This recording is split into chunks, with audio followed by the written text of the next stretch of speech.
CJI पर विवादित बयान देने पर यूथ कांग्रेस ने बीजेपी सांसद निशिकांत दुबे के खिलाफ प्रदर्शन किया है। यूथ कांग्रेस के प्रदर्शन के दौरान भारी संख्या में पुलिस बल की तैनाती रही। तस्वीर आपके सामने है। निशिकांत दुबे का CJI chief justice of India और सुप्रीम कोर्ट पर टिप्पणी के बाद अब यूथ कांग्रेस की तरफ से प्रदर्शन किया गया है और यह मोर्चा आज मार्च निकाला गया, जिसमें बड़ी संख्या में यूथ कांग्रेस के कार्यकर्ता मौजूद रहे। हालांकि इस दौरान पुलिस बल की तैनाती रही, सुरक्षा कड़ी की गई थी।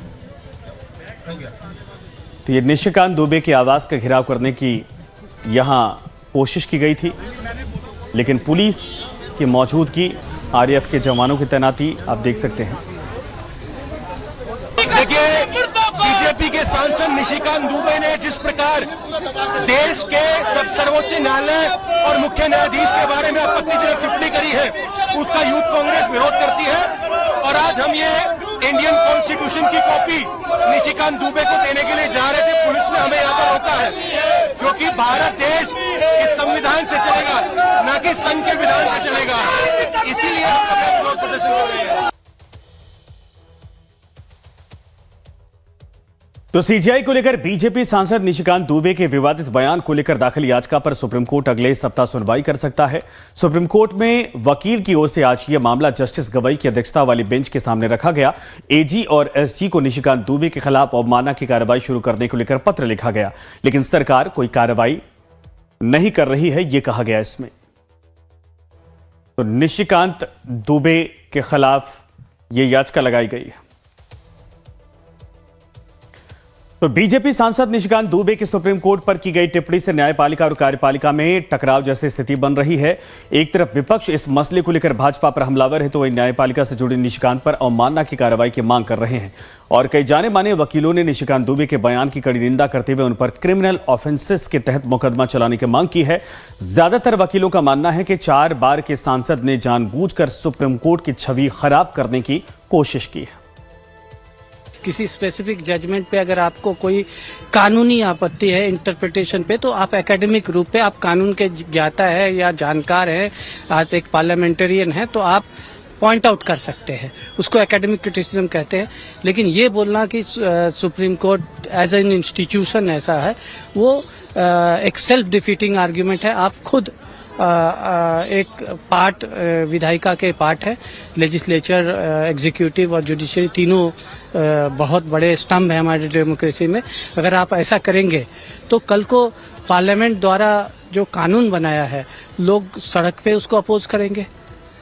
ये बिल्कुल गलत है। हमारी सुप्रीम कोर्ट, हमारे जजेस सुप्रीम कोर्ट के कानून के अंतर्गत काम करते हैं। सब पार्टीज को सुनकर डिसीजन देते हैं। जो ये केसेस के कारण से बयान दे रहे हैं, उसमें जो वक्फ बोर्ड वाला है, उसके अंदर सॉलिसिटर जनरल जो हमारे नंबर 2 लॉ ऑफिसर हैं और बड़े सक्सेसफुल, बड़े रेस्पेक्टेबल और वो हैं, तो वो रिप्रेजेंट कर रहे थे। तो कोई भी कानून में और सुप्रीम कोर्ट में, भारत में सबसे ज्यादा फ्रीडम है वर्ल्ड में। सबसे ज्यादा आम आदमी को भी सुप्रीम कोर्ट को अप्रोच करने का अधिकार है। बीजेपी आला कमान की तरफ से तमाम हिदायत दिए जाने के बावजूद सुप्रीम कोर्ट के मुद्दे पर मानने को तैयार नहीं दिख रहे सांसद निशिकांत दुबे ने पिछले 12 घंटों में सोशल मीडिया साइट पर एक्स पर 2 पोस्ट किया है। अपने एक पोस्ट में निशिकांत दुबे ने दावा किया है कि 1967-68 में भारत के मुख्य न्यायाधीश कैलाश नाथ वांचु ने कानून की कोई पढ़ाई नहीं की थी। इसके बाद फिर निशिकांत दुबे ने दूसरा ट्वीट भी किया। निशिकांत दुबे ने सुप्रीम कोर्ट के जज रह चुके बहरुल इस्लाम साहब पर भी आपत्तिजनक टिप्पणी की। निशिकांत दुबे ने आपत्तिजनक टिप्पणी करते हुए कहा कि जस्टिस यानी पूर्व जस्टिस बहरुल इस्लाम साहब को कांग्रेस का चमचा बता दिया। बीजेपी अध्यक्ष जेपी नड्डा ने भले ही निशिकांत दुबे को सुप्रीम कोर्ट से जुड़े विषयों पर बयानबाजी नहीं करने का निर्देश दिया हो, लेकिन निशिकांत दुबे पीछे हटने को तैयार नहीं। अब देखना है कि निशिकांत दुबे के इन बयानों पर बीजेपी की तरफ से क्या एक्शन लिया जाता है।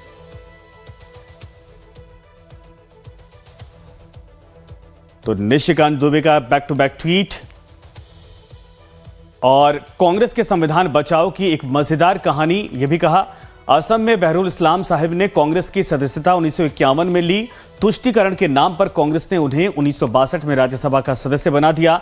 6 साल बाद दोबारा 1968 में राज्यसभा का सदस्य सेवा भाव के लिए बनाया और इनसे बड़ा चमचा कांग्रेस को नजर नहीं आया। राज्यसभा से बिना इस्तीफा दिलाए हाईकोर्ट का जज 1972 में बना दिया। फिर 1979 में असम हाईकोर्ट का कार्यवाहक मुख्य न्यायाधीश बना दिया। बेचारे 1980 में रिटायर हो गए, लेकिन ये तो कांग्रेस है। जनवरी 1980 में रिटायर हुए जज को दिसंबर 1980 में सीधे सुप्रीम कोर्ट का जज बना दिया।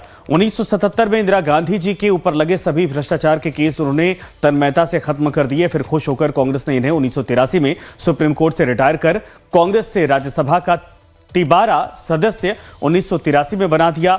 मैं कुछ नहीं बोलूंगा कि आपको पता है कि 1967-68 में भारत के मुख्य न्यायाधीश कैलाश नाथ वांचो ने कानून की कोई पढ़ाई नहीं की थी। ये निशिकांत दुबे का एक एक करके ये ट्वीट, जिसमें उन्होंने 2 पूर्व न्यायाधीशों पर सवाल उठाए और अब उसमें उन्होंने यह भी कहा है कि मैं कुछ नहीं बोलूंगा।